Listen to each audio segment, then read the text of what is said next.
ada seorang wanita dari Afrika Selatan yang gajinya meningkat 10 kali lipat dan hidupnya berubah total hanya dengan mempelajari satu bahasa, bahasa Indonesia.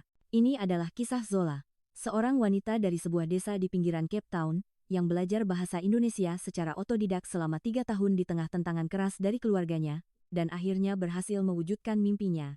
Ibunya dan orang-orang di sekitarnya selalu berkata, "Untuk apa belajar bahasa Indonesia? Di mana kamu akan menggunakannya? Kalau ada waktu luang, lebih baik gunakan untuk bersenang-senang." Mereka terus mencoba menghentikannya sampai akhir. Namun Zola terpesona oleh kehangatan dalam dialog di sinetron-sinetron Indonesia dan akhirnya membuat pilihan yang mengubah seluruh hidupnya. Perubahan luar biasa yang dialami Zola hanya dalam 1 minggu setelah menginjakkan kaki di tanah Indonesia adalah sesuatu yang bahkan tidak pernah ia bayangkan. Beberapa bulan kemudian, justru ibunya yang dulu menentang keras, memberikan usulan mengejutkan, "Pergilah ke Indonesia dan tinggallah di sana." Apa sebenarnya yang membuat hati keluarga yang begitu menentangnya belajar bahasa Indonesia akhirnya berubah? Mari kita simak bersama kisah Zola yang luar biasa dalam membalikkan keadaan hidupnya. Halo semuanya, nama saya Zola. Kisah yang akan saya ceritakan hari ini adalah pengalaman yang saya alami sendiri. Mungkin sulit dipercaya, tetapi semua ini benar-benar terjadi. Saya berasal dari sebuah negara bernama Afrika Selatan. Mungkin ada di antara Anda yang tahu di mana letaknya. Sebuah negara di ujung selatan benua Afrika. Saya lahir di sebuah desa kecil yang tidak jauh dari Cape Town. Sejujurnya, tempat itu terlalu kecil untuk disebut desa. Sebagian besar rumah dibangun dari bahan sederhana, dan saat musim dingin tiba, pemanas seringkali tidak berfungsi dengan baik, sehingga seluruh keluarga harus berkumpul di satu ruangan agar tetap hangat.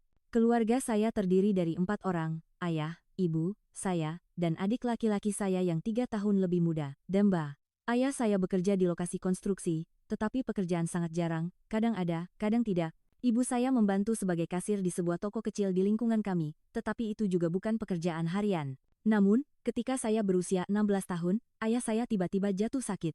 Serangan jantung, kami membawanya ke rumah sakit, tetapi sudah terlambat. Ayah meninggalkan kami untuk selamanya. Saat itu adalah masa-masa yang sangat kelam bagi keluarga kami. Setelah ayah meninggal, kondisi keluarga kami menjadi sangat sulit, bahkan tak terlukiskan dengan kata-kata.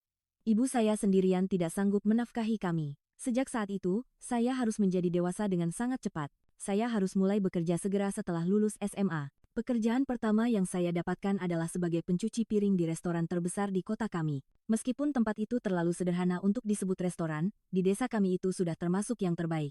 Saya bekerja 10 jam sehari, 6 hari seminggu. Rutinitas saya adalah berangkat jam 6 pagi dan pulang jam 8 malam. Sungguh sangat berat.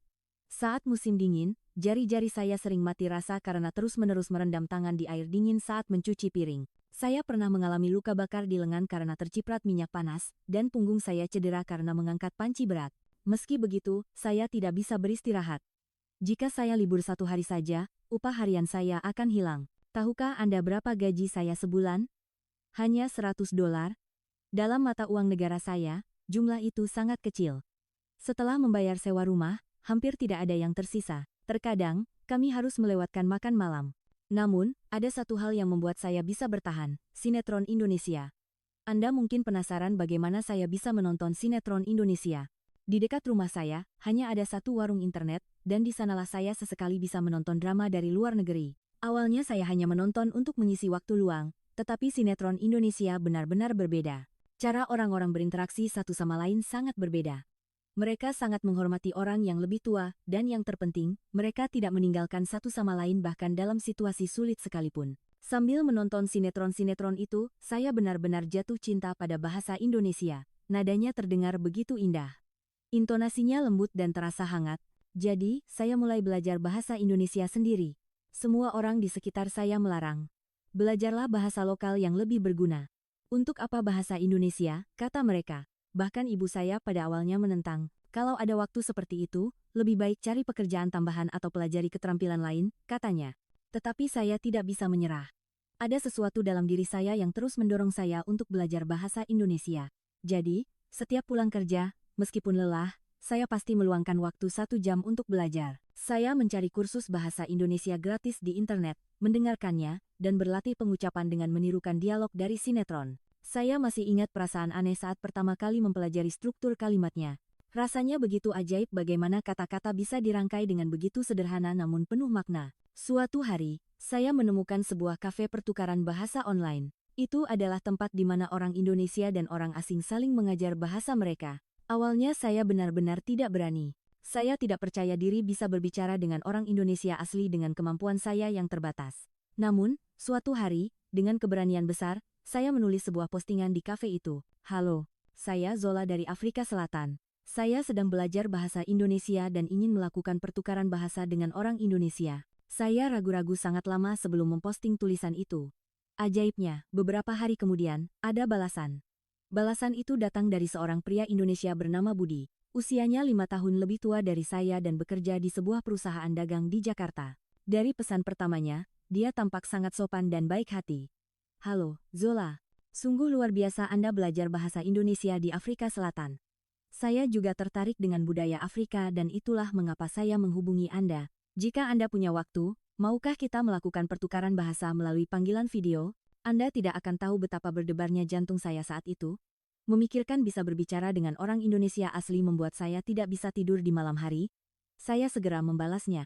Ya, tentu saja. Saya bisa menyesuaikan waktu kapan saja. Pada hari panggilan video pertama kami, saya sangat gugup. Saya berganti pakaian berkali-kali, merapikan rambut, dan menyiapkan buku catatan bahasa Indonesia di samping saya. Namun ketika Budi muncul di layar, saya sangat terkejut. Dia jauh lebih ramah dari yang saya bayangkan. Halo, Zola. Senang bertemu dengan Anda. Saya tidak akan pernah melupakan kata-kata yang diucapkan Budi saat itu. Wow, pelafalan bahasa Indonesia Anda bagus sekali. Bagaimana Anda bisa begitu mahir padahal belajar sendiri di Afrika Selatan? Mendengar kata-kata itu, saya hampir menangis. Selama ini, orang-orang di sekitar saya selalu mengatakan bahwa belajar bahasa Indonesia hanya buang-buang waktu. Tetapi ketika seorang penutur asli mengakui kemampuan saya, rasanya semua kerja keras saya terbayar lunas. Sejak hari itu, saya dan Budi mulai rutin melakukan panggilan video. Kami berbicara 2 kali seminggu, masing-masing selama 1 jam. Awalnya hubungan kami hanya sebatas saling mengajar bahasa, tetapi lambat laun kami menjadi teman. Budi adalah orang yang sangat baik. Bahkan ketika saya membuat kesalahan dalam berbahasa Indonesia, dia tidak pernah menertawakan saya, dan dengan sabar memperbaikinya satu persatu. Dia juga banyak mengajari saya tentang budaya Indonesia. Musim di Indonesia, makanan, tradisi, hingga kehidupan orang Indonesia modern, semuanya dijelaskan dengan sangat rinci. Ada satu percakapan yang paling saya ingat. Suatu hari, saya bertanya kepadanya, Budi, apakah di Indonesia orang-orang benar-benar saling menghormati seperti di sinetron? Saat itu Budi berpikir sejenak lalu menjawab, tidak ada yang sempurna, tapi setidaknya kami berusaha untuk memperlakukan satu sama lain sebagai sesama manusia. Itulah budaya yang kami jaga. Kata-kata itu sangat menusuk hati saya. Memperlakukan orang lain sebagai sesama manusia. Itulah yang ingin saya rasakan di Indonesia. Hidup saya di Afrika Selatan benar-benar berat. Setiap hari adalah pengulangan hal yang sama tanpa ada harapan. Tetapi dengan belajar bahasa Indonesia dan berbicara dengan Budi, sedikit demi sedikit perubahan mulai terjadi. Dan perubahan itu pada akhirnya membawa saya pada kesempatan yang mengubah hidup saya sepenuhnya. Sekitar 3 bulan setelah memulai panggilan video dengan Budi, suatu hari saya perhatikan ekspresi Budi berbeda dari biasanya saat menatap saya. Zola, jika tidak keberatan, apakah Anda tertarik untuk bekerja di Indonesia? Mendengar kata-kata itu, jantung saya mulai berdebar kencang. Bekerja di Indonesia, itu adalah sesuatu yang bahkan tidak pernah saya impikan. Apa maksud Anda? Apakah orang seperti saya bisa mendapatkan pekerjaan di Indonesia? Saat itu, Budi berkata dengan suara serius, di antara perusahaan afiliasi tempat saya bekerja, ada sebuah perusahaan dagang kecil yang baru berekspansi ke Afrika Selatan. Mereka sedang mencari penerjemah yang bisa berbahasa Indonesia dan Inggris. Dengan kemampuanmu, saya yakin kamu pasti bisa. Saya benar-benar tidak bisa mempercayainya. Bahasa Indonesia yang selama ini ingin saya pelajari ternyata benar-benar bisa menjadi pekerjaan. Tetapi pada saat yang sama, saya juga merasa sangat cemas. Apakah kemampuan saya cukup untuk tugas penerjemah resmi? Budi, saya benar-benar tidak percaya diri. Saya baru belajar bahasa Indonesia sekitar setahun. Tidak apa-apa. Tidak harus sempurna. Yang terpenting, kamu punya semangat, kan? Itu yang paling utama. Dengan dorongan dari Budi, saya mulai mempersiapkan CV saya. Namun, ada masalah. Saya tidak punya latar belakang pendidikan yang baik, dan satu-satunya pengalaman yang bisa saya tulis di CV hanyalah sebagai pencuci piring di restoran. Namun, Budi dengan sangat teliti membantu saya.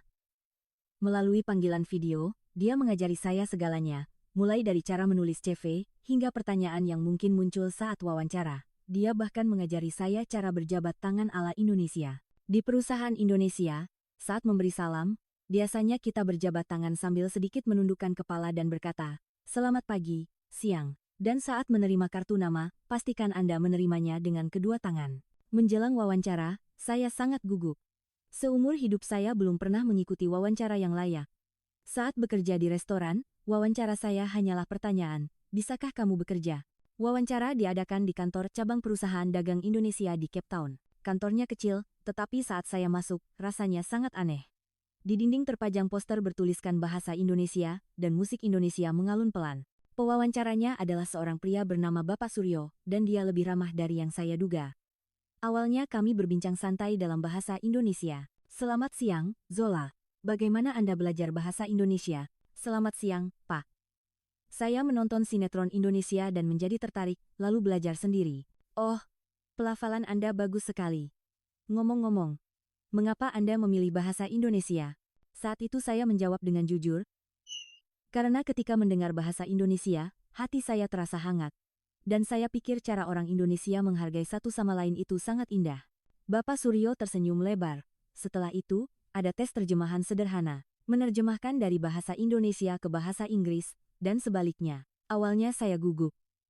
Tetapi lama-kelamaan saya menjadi lebih percaya diri. Seminggu setelah wawancara selesai, saya menerima telepon yang luar biasa. "Zola, Anda diterima.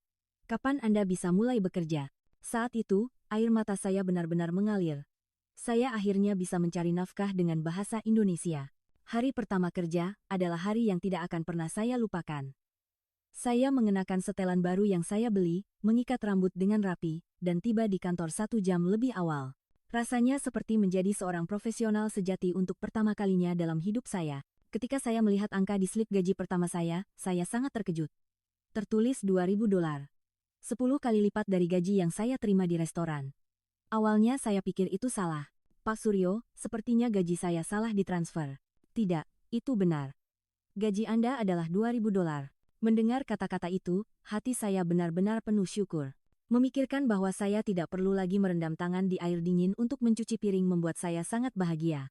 Saya tidak akan pernah melupakan ekspresi ibu saya ketika saya menunjukkan gaji pertama saya di rumah. "Zola, apakah ini benar-benar gajimu?" "Iya, Bu. Ini semua berkat bahasa Indonesia."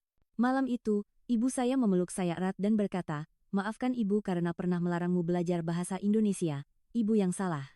Hal pertama yang saya lakukan dengan gaji pertama saya adalah memasang pemanas air di rumah.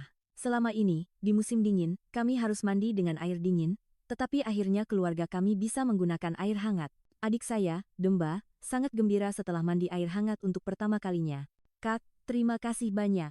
Sekarang aku tidak takut lagi dengan musim dingin."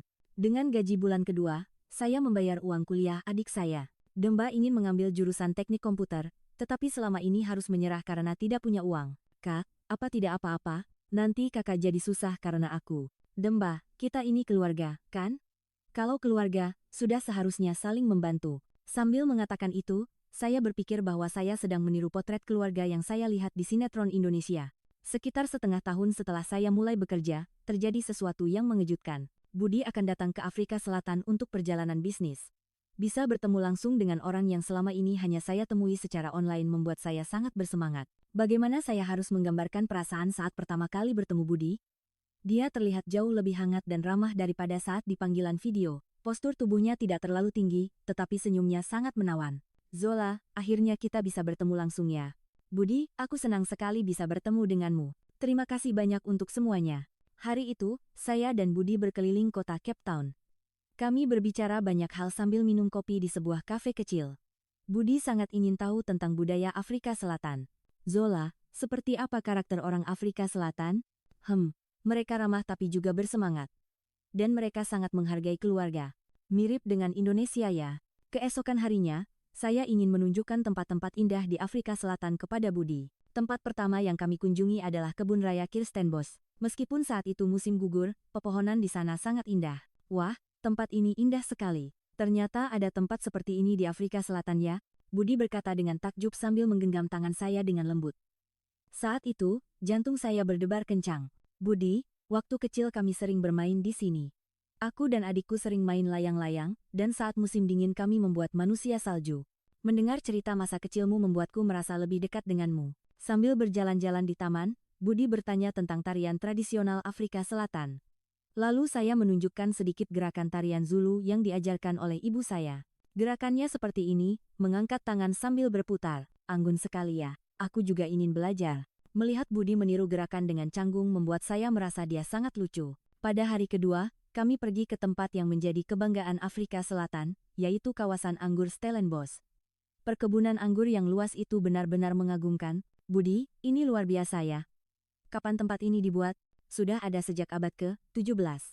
Ini adalah tempat yang menunjukkan semangat para pemukim awal di sini. Pemandangan dari kebun anggur itu benar-benar menakjubkan. Sambil menikmati pemandangan bersama Budi, kami berbincang. Zola, ternyata ada banyak tempat indah di Afrika Selatan ya? Iya. Negaranya memang tidak terlalu besar, tapi alamnya sangat indah. Di Indonesia juga banyak tempat seperti ini. Suatu hari nanti, aku ingin pergi ke sana bersamamu. Mendengar kata-kata itu membuat saya sangat berdebar. Pada hari ketiga, kami mengunjungi Robben Island. Penjara di tengah laut itu meninggalkan kesan yang mendalam. Wah, ini benar-benar tempat yang bersejarah. Aku tidak tahu kalau sejarah Afrika Selatan begitu kompleks. Afrika Selatan adalah negara yang dibangun di atas sejarah yang panjang. Kakekku juga seorang aktivis. Sambil berjalan-jalan, Budi menunjukkan minat pada masakan Afrika Selatan. Jadi, saya mengundangnya ke rumah saya dan menyajikan boboti buatan ibu. Selamat siang, Bu. Saya Budi. Melihat Budi memberi salam dengan sopan kepada ibu saya membuat saya sangat senang. Oh, orang Indonesia seramah ini ya. Zola, kamu punya teman yang baik. Saya tahu ibu saya menyukai Budi. Makan malam hari itu terasa sangat hangat. Boboti ini enak sekali. Rasanya sedikit mirip dengan semur daging di Indonesia ya. Budi, suatu hari nanti aku juga ingin mencoba masakan Indonesia. Kalau begitu, datanglah ke Indonesia. Aku akan mentraktirmu banyak makanan enak. Pada hari terakhir, kami berjalan-jalan di V.A. Waterfront. Saat matahari terbenam, tempat itu menjadi sangat indah. Zola, beberapa hari ini aku sangat bahagia. Aku tidak tahu kalau Afrika Selatan adalah negara seindah ini. Aku juga sangat senang karena bersamamu, Budi. Saat itu tiba-tiba Budi bertanya dengan ragu-ragu. Zola, apakah kamu tertarik dengan Indonesia? Bukan sebagai tempat berlibur, tapi untuk benar-benar tinggal di sana. Mendengar pertanyaan itu, jantung saya mulai berdebar kencang. Tinggal di Indonesia? Itu benar-benar seperti mimpi. Aku ingin sekali tinggal di Indonesia, tapi apa aku bisa? Aku kan orang Afrika Selatan, kenapa tidak? Kamu pandai berbahasa Indonesia dan juga bisa bekerja. Dan, Budi berhenti sejenak lalu berkata, aku juga ingin lebih dekat denganmu. Mendengar kata-kata itu, hati saya benar-benar meleleh. Ternyata Budi juga memiliki perasaan yang sama. Namun, pada saat yang sama, saya juga merasa khawatir. Indonesia adalah negara yang sangat jauh, dan meninggalkan keluarga bukanlah hal yang mudah. Budi, aku juga merasakan hal yang sama. Tapi aku tidak bisa meninggalkan keluargaku. Tidak apa-apa. Pikirkan saja pelan-pelan. Dan kapanpun kamu ingin pergi ke Indonesia, aku akan membantumu. Pada hari Budi meninggalkan Afrika Selatan, saya mengantarnya ke bandara. Momen perpisahan itu terasa sangat berat. Zola, kamu harus datang ke Indonesia ya, aku akan menunggumu. Mendengar kata-kata itu, saya bertekad dalam hati. Suatu hari nanti, aku pasti akan pergi ke Indonesia. Dan mimpi itu menjadi kenyataan lebih cepat dari yang saya duga. Setahun setelah saya mulai bekerja, perusahaan memberikan saya kesempatan untuk mengikuti pelatihan di kantor pusat di Indonesia. Kesempatan untuk mengikuti pelatihan di Jakarta selama 1 bulan. Namun, saat itu saya tidak tahu. Perjalanan ke Indonesia itu akan mengubah hidup saya sepenuhnya. Akhirnya tiba hari keberangkatan saya ke Indonesia. Dengan paspor pertama yang saya buat seumur hidup, duduk di pesawat menuju Bandara Soekarno-Hatta, rasanya benar-benar seperti mimpi. Ketika saya mendengar bahwa Budi akan menjemput saya di bandara, perasaan gembira dan gugup bercampur aduk. Sampai saya turun dari pesawat dan melewati imigrasi, saya masih tidak percaya semua ini nyata. Dan saat saya menuju pintu keluar, saya mendengar suara memanggil saya. Zola, itu Budi. Di tangannya ada kertas bertuliskan nama saya, dan senyum cerah terpancar di wajahnya. Dia terlihat jauh lebih bahagia daripada saat kami bertemu di Afrika Selatan. Budi, terima kasih banyak. Sudah repot-repot datang menjemput sejauh ini. Tentu saja. Ini pertama kalinya kamu datang ke Indonesia, aku tidak bisa membiarkanmu sendirian. Sejak keluar dari bandara, semuanya terasa baru. Pertama, udaranya berbeda. Terasa lebih lembab, tetapi juga segar. Dan kecepatan berjalan orang-orang juga berbeda. Semua orang tampak sibuk, tetapi tetap teratur. Tempat penginapan yang disiapkan Budi adalah sebuah kamar kos kecil di dekat Sudirman. Kamarnya kecil, tetapi sangat bersih dan nyaman. Yang terpenting, saya sangat senang karena air panasnya berfungsi dengan baik. Zola, hari ini istirahatlah yang cukup. Besok aku akan mengajakmu berkeliling Jakarta. Budi, apa tidak apa-apa? Aku jadi merepotkanmu. Tidak sama sekali. Aku juga ingin berkeliling Jakarta bersamamu. Malam pertama, saya berbaring sendirian di kamar dan memandang keluar jendela. Papan-papan reklame berkelip dan mobil-mobil bergerak dengan teratur. Rasanya benar-benar aneh, ini adalah dunia yang sama sekali berbeda dari Afrika Selatan. Keesokan paginya, saya memulai perjalanan pertama saya di Jakarta bersama Budi. Naik MRT untuk pertama kalinya adalah pengalaman yang luar biasa. Kereta datang tepat waktu sesuai jadwal, dan orang-orang berbaris rapi menunggunya. Budi, apakah semua orang di Indonesia begitu tertib? Yah, bisa dibilang begitu. Kami diajarkan seperti itu sejak kecil. Tidak mengganggu orang lain adalah hal yang mendasar. Bagaimana saya harus menggambarkan keterkejutan saya saat tiba di Bundaran HI? Ada banyak sekali orang, tetapi tidak berisik, jalannya bersih, dan yang terpenting, semuanya bergerak secara sistematis. Makanan Indonesia pertama saya adalah nasi Padang. Budi bilang dia tahu tempat yang enak dan mengajak saya ke sana, dan itu benar-benar mengejutkan. Begitu banyak lauk pauk disajikan di piring-piring kecil. Apakah lauk ini semua gratis? Iya, ini sudah termasuk dalam paket dasarnya. Kalau mau tambah, bisa pesan lagi. Rasa nasi Padang itu benar-benar istimewa. Renyah, gurih, dan yang terpenting, rasanya menghangatkan hati. Dan melihat Budi mengambilkan rendang untuk saya terlebih dahulu ke piring saya bisa merasakan kepedulian orang Indonesia. Namun, pada hari ketiga, terjadi sesuatu yang sangat merepotkan. Saat saya sedang berbelanja sendirian di Pasar Tanah Abang, saya kehilangan dompet. Tempat itu terlalu ramai, saya bahkan tidak tahu kapan dan di mana dompet itu jatuh. Di dalam dompet itu ada uang tunai, tentu saja, paspor, kartu, dan bahkan alamat penginapan saya, semuanya ada di sana. Saat itu, pikiran saya benar-benar kosong. Mengalami hal seperti ini di negara asing. Saat saya sedang duduk di bangku dan hampir menangis, Budi menelepon. Zola, kenapa suaramu begitu? Apa ada masalah? Budi, dompetku hilang. Paspor dan semuanya ada di dalam. Budi segera datang ke Tanah Abang dengan mobil. Dan sambil memberikan saya sekaleng kopi hangat, dia berkata, bersama Budi, saya membuat laporan kehilangan di kantor polisi dan mengajukan permohonan paspor baru di kedutaan. Namun, saya harus menunggu sekitar 1 minggu sampai paspor baru selesai dibuat. Zola, tinggallah di apartemenku. Kalau terus-terusan di kos, biayanya mahal. Budi, aku tidak bisa begitu, itu terlalu merepotkan. Sama sekali tidak merepotkan, justru aku lebih senang begitu. Apartemen Budi adalah sebuah studio kecil di pusat kota Jakarta, tetapi sangat rapi. Di dindingnya terpajang foto-foto dari Afrika Selatan, dan di rak bukunya ada buku-buku pelajaran bahasa Inggris. Budi, kamu benar-benar belajar bahasa Inggris ya? Iya. Berkat kamu, aku jadi tertarik. Sejak hari itu, selama seminggu, saya tinggal bersama Budi dan belajar banyak hal. Pagi hari, Budi menyiapkan sarapan khas Indonesia. Nasi goreng, bubur ayam, dan lauk pauk lainnya. Ini namanya nasi goreng. Makanan wajib sarapan orang Indonesia. Isinya bisa beda-beda tergantung selera keluarga, tapi rasanya sangat menenangkan. Budi adalah orang yang sangat teliti. Dia menjelaskan satu persatu agar saya bisa memahami budaya Indonesia, memberikan tempat duduk kepada orang tua di MRT, menunggu orang yang datang belakangan di lift, hingga mempersilakan orang yang lebih tua makan terlebih dahulu di restoran. Indonesia sangat menjunjung tinggi sopan santun. Terutama menghormati orang yang lebih tua, itu adalah dasar. Saat kami melakukan perjalanan sehari ke Yogyakarta, saya benar-benar terharu. Melihat candi-candi kuno yang berusia lebih dari 1000 tahun, saya bisa merasakan sejarah Indonesia yang mendalam. Budi, Indonesia benar-benar negara dengan sejarah yang panjang ya. Tentu saja, sejarah kami sudah ribuan tahun. Makanya kami sangat menghargai tradisi. Melihat laut di pantai Parangtritis juga menjadi kenangan yang tak terlupakan. Percakapan kami dengan Budi sambil memandang laut di tepi pantai masih teringat jelas sampai sekarang. Zola, bagaimana menurutmu Indonesia? Sangat indah. Orang-orangnya saling peduli, menjaga ketertiban, dan yang terpenting, mereka hangat. Apakah kamu tidak merindukan Afrika Selatan? Saat itu, saya berpikir sejenak. Sejujurnya, ada perasaan rindu pada Afrika Selatan, tetapi pada saat yang sama, saya merasa lebih nyaman dengan kehidupan di Indonesia. Tentu saja, aku rindu. Tapi di sini, entah kenapa aku merasa lebih bebas. Menghabiskan 1 malam di sebuah penginapan tradisional Jawa juga merupakan pengalaman istimewa. Tidur di rumah tradisional Jawa benar-benar terasa baru. Suara burung yang terdengar saat bangun pagi dan pemandangan taman yang terlihat dari beranda terasa seperti di negeri dongeng. Budi, apakah orang Indonesia zaman dulu tinggal di rumah seperti ini? Iya.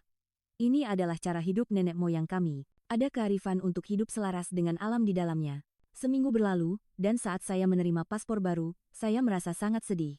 Memikirkan bahwa saya harus kembali ke Afrika Selatan membuat hati saya terasa berat. Saat berpamitan dengan Budi di bandara, saya benar-benar ingin menangis. Budi, terima kasih banyak. Ini adalah kenangan yang tidak akan pernah kulupakan seumur hidupku. Sama-sama, Zola.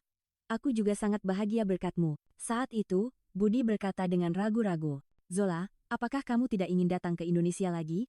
Bagaimana kalau benar-benar mencoba tinggal di sini? Budi, apa kamu serius? Aku yakin kamu bisa tinggal di Indonesia. Selain itu, aku juga ingin bersamamu. Tepat sebelum naik ke pesawat, saya berkata jujur kepada Budi. Budi, aku juga merasakan hal yang sama. Tapi aku tidak bisa meninggalkan keluargaku. Aku mengerti. Tapi kalau kamu berubah pikiran, hubungi aku kapan saja. Aku akan menunggumu. Di dalam pesawat kembali ke Afrika Selatan, sambil memandang keluar jendela, saya berpikir. Beberapa minggu yang saya habiskan di Indonesia adalah waktu paling bahagia dalam hidup saya. Namun, pada saat yang sama, itu juga merupakan waktu yang paling membingungkan. Pilihan apa yang harus saya buat? Selama sebulan setelah kembali ke Afrika Selatan, saya benar-benar bingung. Setiap malam, kenangan di Indonesia kembali muncul, dan waktu yang saya habiskan bersama Budi terasa seperti mimpi. Namun, pada saat yang sama, ada perasaan bahwa saya harus kembali ke kenyataan. Ibu saya terus bertanya sejak saya pulang. Zola, bagaimana Indonesia? Apakah benar-benar tempat yang nyaman untuk ditinggali seperti di sinetron? Iya, Bu. Tempatnya sangat indah. Orang-orangnya saling menghormati, dan ketertibannya juga terjaga. Lalu, apa kamu tidak ingin pergi lagi? Setiap kali mendengar pertanyaan itu, dada saya terasa sesak. Sejujurnya, setiap hari saya ingin kembali ke Indonesia. Tapi saya tidak bisa meninggalkan keluarga saya. Saya terus berkomunikasi dengan Budi. Hampir setiap hari kami melakukan panggilan video, dan setiap kali itu terjadi, kerinduan saya pada Indonesia semakin besar. Zola, kapanpun kamu ingin datang ke Indonesia, katakan saja. Aku akan membantumu dengan segalanya. Budi, aku sangat ingin, tapi tidak semudah itu. Suatu hari, ibu saya memanggil saya dengan tenang dan berkata, Zola, ibu lihat sepertinya kamu sangat ingin tinggal di Indonesia. Ibu tidak apa-apa. Pergilah ke tempat di mana kamu bisa bahagia. Mendengar kata-kata itu, saya benar-benar terkejut. Saya tidak pernah menyangka ibu saya akan mengatakan hal seperti itu. Tapi Bu, kalau aku pergi, bagaimana dengan ibu? Demba juga masih kuliah. Ibu masih sehat. Lagi pula, uang yang kamu kirimkan sudah cukup untuk hidup. Dengan dorongan dari kata-kata ibu, saya menghubungi Budi. Budi, aku ingin pergi ke Indonesia. Apa yang harus kulakukan? Budi sangat senang, dan segera, dia menyusun rencana konkret. Zola, setelah aku cari tahu, sepertinya kamu bisa mendapatkan pekerjaan sebagai penerjemah atau bagian hubungan masyarakat di pusat kebudayaan. Kemampuan bahasa Indonesiamu sudah lebih dari cukup, jadi tidak akan ada masalah. Namun masalah visa cukup rumit.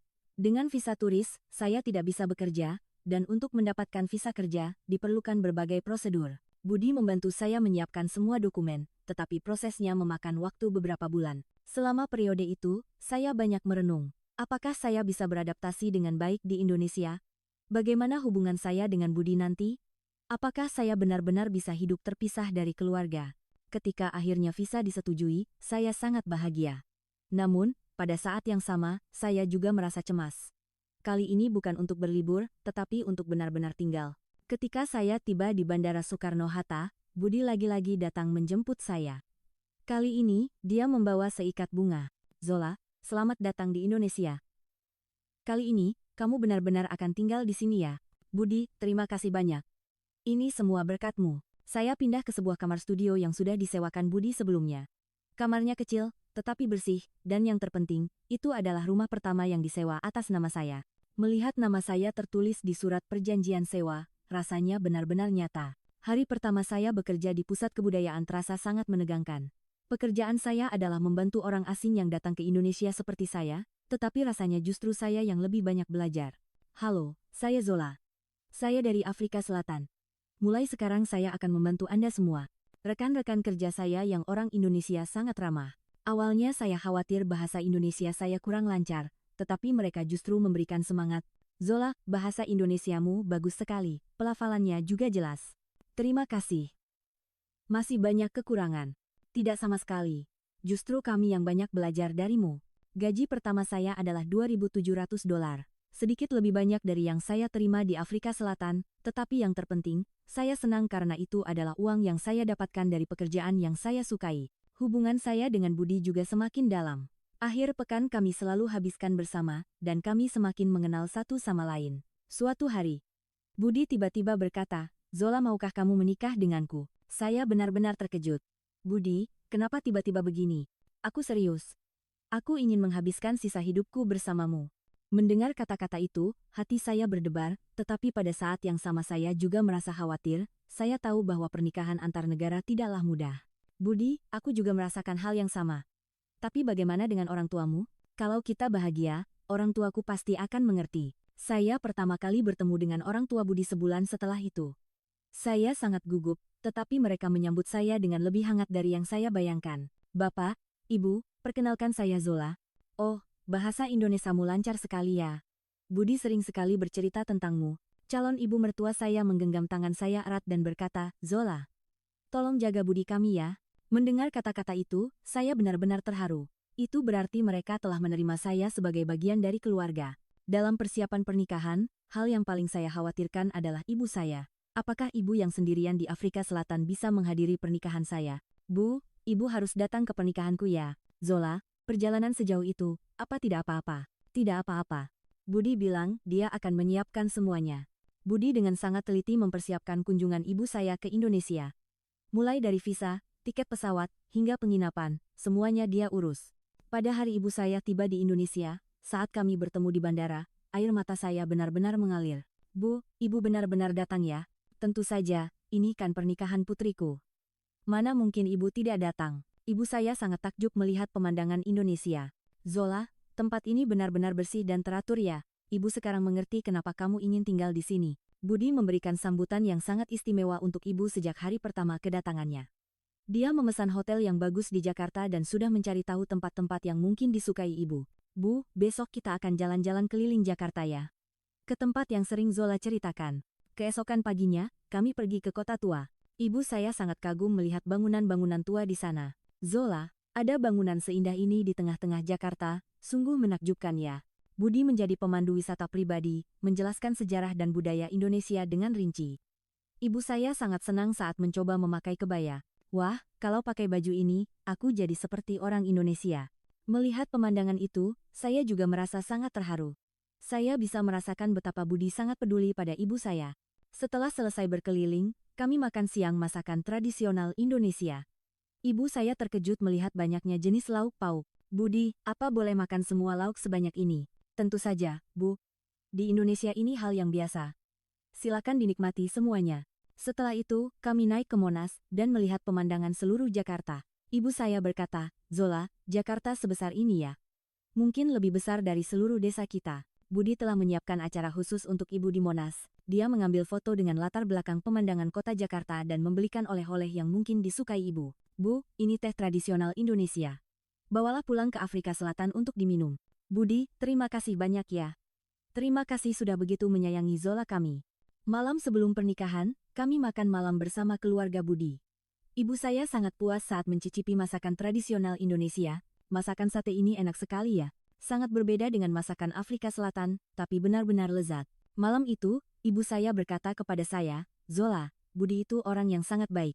Dan negara bernama Indonesia ini sepertinya juga tempat yang sangat nyaman untuk ditinggali. Ibu merasa tenang melihatmu bisa hidup bahagia di sini." Mendengar kata-kata ibu, saya merasa sangat lega. Kekhawatiran terakhir saya tentang pernikahan seolah lenyap. Pernikahan kami dilangsungkan dengan adat Jawa. Saya mengenakan kebaya, dan kami mengadakan upacara di sebuah pendopo yang indah. Ibu saya sangat terharu. "Zola, kamu cantik sekali." Ibu tidak tahu kalau kebaya seindah ini. Saat upacara sungkeman, di mana kami bersujud di hadapan orang tua, saya melihat ibu menangis. Saat itu, hati saya juga terasa penuh. "Bu, selamat ya sekarang punya anak laki-laki." Ketika Budi menyapa ibu saya dengan sopan, ibu saya menggenggam tangan Budi erat dan berkata, "Tolong jaga Zola ya. Dia anak yang sangat baik." "Ibu, saya sangat mencintai Zola. Saya akan menjaganya seumur hidup." Kehidupan pernikahan kami juga sangat bahagia. Budi adalah suami yang sangat baik, dan mertua saya menyayangi saya seperti putri mereka sendiri. Setahun kemudian, saya mendapatkan kewarganegaraan Indonesia. Rasanya sangat aneh memiliki kewarganegaraan Indonesia. "Zola, sekarang kamu sudah benar-benar menjadi orang Indonesia ya?" Iya, terima kasih banyak. Semuanya terasa seperti mimpi. Saat ini, saya bekerja sebagai pemimpin tim di pusat kebudayaan.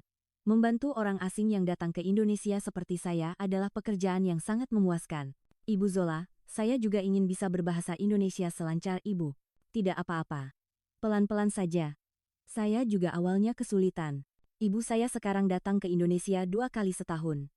Untuk menengok cucunya. Ya, kami dikaruniai seorang anak laki-laki. Nenek. Nenek. Melihat putra saya, Kenzo, memanggil ibu saya, membuat saya merasa sangat bahagia. Melihat Kenzo belajar bahasa baru dengan alami juga membuat saya merasa takjub. Zola, kamu benar-benar hidup dengan baik setelah datang ke Indonesia. Melihat putriku sebahagia ini, ibu juga ikut senang. Setiap kali mendengar kata-kata ibu, saya merasa sangat bersyukur. Sekarang, Indonesia telah menjadi tanah air saya yang sebenarnya. Saya yang dulu bekerja 10 jam sehari di Afrika Selatan dan menghasilkan $100, sekarang bekerja sebagai karyawan tetap di Indonesia, membangun keluarga dengan orang yang saya cintai, mempelajari satu bahasa, bahasa Indonesia, benar-benar mengubah hidup saya sepenuhnya. Dan yang terpenting, Indonesia mengajarkan saya sesuatu yang lebih berharga daripada uang. Yaitu, rasa hormat terhadap sesama dan hati yang hangat. Kadang-kadang, saya masih teringat masa-masa sulit di Afrika Selatan. Jika saya menceritakan kehidupan saya sekarang kepada diri saya yang dulu, dia pasti tidak akan percaya. Tapi semua ini adalah kenyataan, dan saya sangat bahagia. Indonesia bukan lagi tanah air kedua saya, melainkan telah menjadi tanah air saya yang sebenarnya. Kisah hari ini sampai di sini. Jika Anda menyukainya, jangan lupa untuk berlangganan dan menyukai video ini. Terima kasih banyak telah meluangkan waktu berharga Anda bersama saya. Saya berharap dapat bertemu Anda lagi dengan cerita yang lebih mendalam di masa mendatang.